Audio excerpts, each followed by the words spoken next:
Hi guys, today I'm gonna be reading in Disney Pixar's Cars 2, the junior novelization. And in this movie, it's about all the world's a racetrack as superstar Lightning McQueen zooms back into action.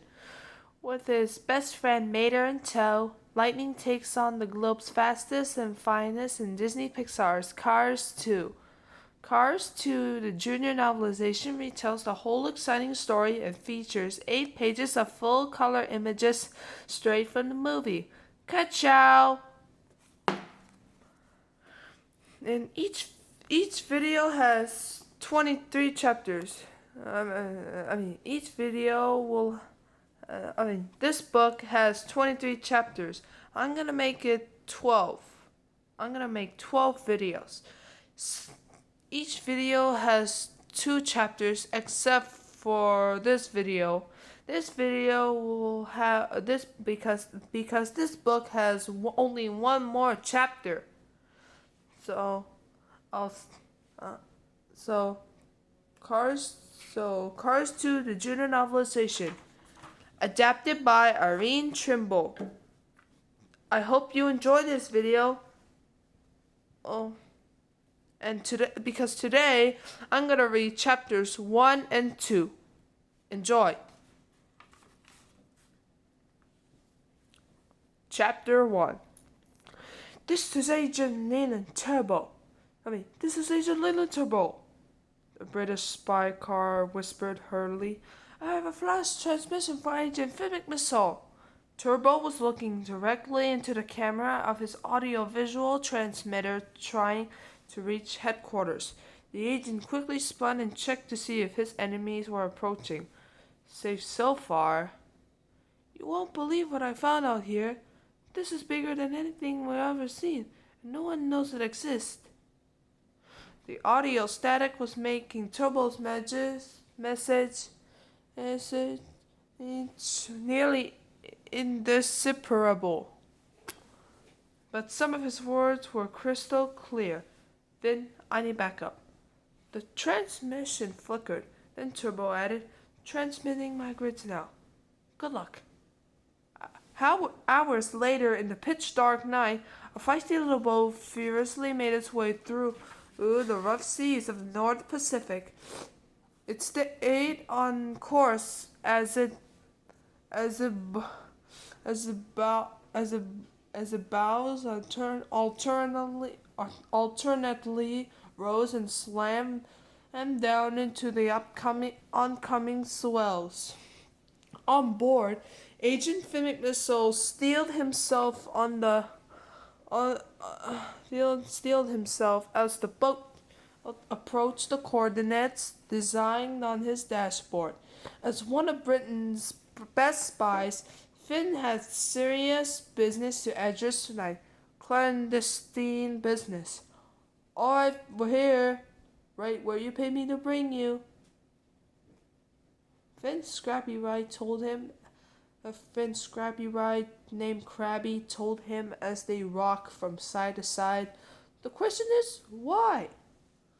To find a car, Finn answered evasively.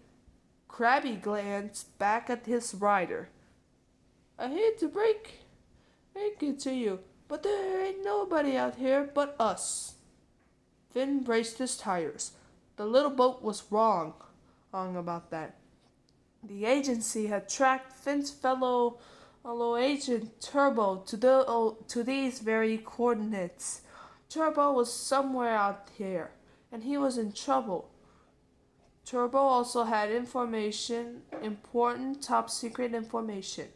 Suddenly, the bright light of a massive combat ship named Tony Chilhul targeted the little boat. Finn took this as a signal that they were close to his enemy. No one else around here would have high security. He quickly backed into the shadows. Tony Chilhul suddenly swung a laser beam directly at the boat and ordered, turn around and go back where you came from. Sorry, buddy, Krabby said to Finn. Guess this is this is as far as we could go. But no one answered. Finn McMissile was gone. On, on. As the combat ship navigated the turbulent waters, Finn hung off the large vessel's side unseen. A sudden discharge of orange flame briefly illuminated the darkness. In the flash, Finn could see that the ship was pulling alongside a huge oil derrick. He quickly released the high-tech tether that held him to the side of the ship and drove up to one of the higher platforms. The deck below him was crawling with cheap cars, like inexpensive labor for whoever was running this place. Gremlins and pacers unloaded crate after crate from a large cargo boat. Then Finn heard the unmistakable sound of German engineering. A box-like blue-green car wearing a monocle rolled onto the deck and began shouting orders. Too many cars here out of my way. Finn instantly recognized the car. Professor Z. He was a gifted German scientist whose specialty was designing weapons. He was also at the top of Britain's most wanted list. Professor Z was willing to do any work, terrible and destructive work, for anyone willing to pay the right price. Here it is, Professor. A pacer said as he hovered next to a crate. You want to see this before we loaded it? Not even Finn recognizes the American agent Rod Redline working on the cover as a pacer. Yes, Professor Z answered. Show me, please, very carefully. Finn silently fired off a grappling hook and slid to the other side of the oil derrick. He watched as a forklift lowered and opened the mysterious crate. Inside was a TV camera packed as carefully as a brand new windshield. The letters WGP stood out on its side. Professor Z was most pleased. Good, he said with a thick German accent. This is valuable. All equipment. Make sure it is properly secured for the voyage. Gremlins and pacers surrounded the crate and began closing it up. Apparently, they were sending it away with the cargo boat. Finn made a note to himself to find out where that cargo boat was headed. As the secret agent snapped photos, sometimes else caught his attention. A crane lowered another large crate to the deck for Professor Z's inspection. Action. Hey, Professor Z! A gremlin, aptly named Graham, shouted. This is one of those British spies we told you about. Professor Z knew exactly what it was. Agent Leland Turbo. Finn got ready to come out of hiding and fight.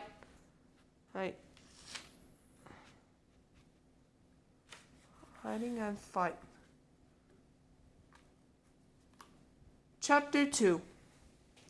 Finn McMissile's eyes widened when he finally saw Turbo. The agent was already crushed and cubed.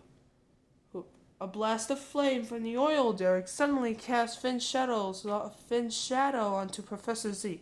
The professor made eye contact with his nemesis. It's Finn McMissile! Professor Z shouted to his thugs, ordering them to chase down the spy. Gremlins, pacers, and other shoddy cars swarmed onto the catwalk closest to Finn. But Finn was faster and more agile. He shot out his cables, latching onto the crane standing tall above the deck. Nimbly, he he swung out and drove straight up the crane's arm away from the chase. The agent used every trick he could think of to escape. First, he released some oil, causing his pursuers to spin up behind him. Then he knocked over a stack of oil drums, blocking their path. But when Finn reached the helipad on the top deck of the oil derrick, there was nowhere left to go. The enemy cars surrounded him, their tiny engines whining like a swarm of mosquitoes. Finn slammed into reverse and flung himself off the side of the oil derrick. He hit the water hundreds of feet below. Gremlins and Pacers raced to sail down into the turbulent ocean. In a burst of splashing water, Finn surfaced and transformed into a sleek hydrofoil. He sped away from the oil derrick. "He's getting away!" Acer the Pacer shouted. "Not for long," Tony replied as he released 2 missiles. The cars on the derrick watched as the missiles exploded. Finn's motionless silhouette drifted under the surface of the ocean. Shortly afterward, all 4 of his tires floated to the surface. Professor Z smiled and called off to the chase. It had been a wonderful night. Both Finn McMissile and Leland Turbo had been eliminated. Now, no one can stop us, Professor Z told his grinning crew. But he was wrong. Finn McMissile had transformed into submarine mode and purposely released his tires as his enemies on the oil derrick turned away. Finn was speeding underwater to return to agency headquarters. At the crack of dawn on the following day, halfway around the world, a rusty, dented tow truck named Mater had his eyes fixed on Route 66, smack in the middle of the USA. Lightning McQueen was returning to Radiator Springs, fresh from winning the Hudson Hornet Memorial Piston Cup race. Mater couldn't wait to see him. Things had improved mightily since racing champion Lightning McQueen had made Radiator Springs his permanent home. Tourists visit regularly, and the whole dusty town had taken on a shine like a new coat of pride, and no one enjoyed the reflecting glory of Lightning McQueen's success more than his buddy Mater. "I'm gonna stay right here in this spot until my best friend Lightning McQueen comes home," Mater said, bleary-eyed and exhausted. Lightning's girlfriend, Sally, was worried. She and Mater were the only 2 cars in town who were awake. "Mater," Sally said with a weary sigh, "you've been sitting here for 7 days." "That's 'cause I got a special surprise for him, Miss Sally," Mater replied, "to celebrate his 4th Piston Cup win, and I want to show it to him first thing." "Okay," Sally said, driving off. "At least move around a little. Your gaskets are gonna dry up. You're gonna leak oil." "I never leak oil," Mater called after her. But Mater had a bigger problem. He simply could not stay awake any longer. Later that day, as Mater snored and snored, Lightning McQueen finally arrived home. All of Lightning's friends were gathered around, eager to see him. Sally nuzzled next to him. And of course, there was Ramon, the owner of the body shop, and Flo, his wife, who ran the newly refurbished Wewell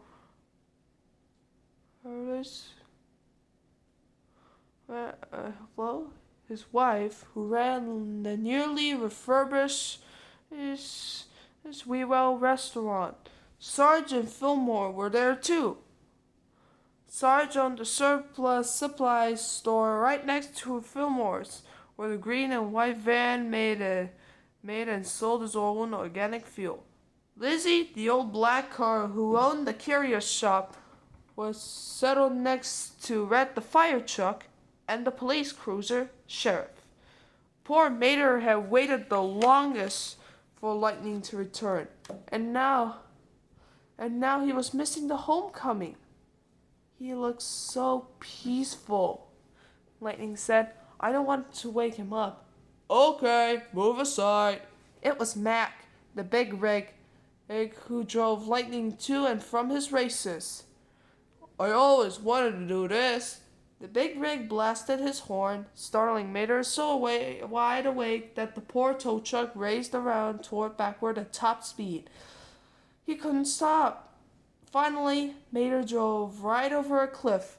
I'm okay, he shouted as all his friends raced to his rescue.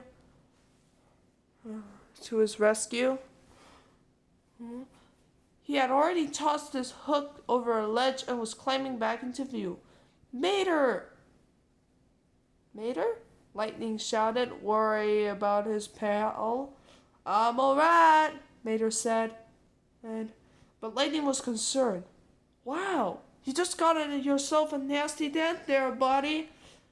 That might be my best dent yet, Mater said proudly. He grinned at Lightning. Mater's dents were a sign of friendship, and of his many adventures with Lightning. He had gotten dents while tractor tipping with Lightning, while pulling the race car out of ditches, and even while showing off his backwards driving. He'd keep every dent he ever gotten as a way to remember good times with his best friend. Mater, it's so good to see you, Lightning exclaimed as soon as he knew Mater was okay. You too, buddy, Mater shouted. Oh, I got something to show you. You gotta love it. Actually, Lightning said quietly, I got something to show you first.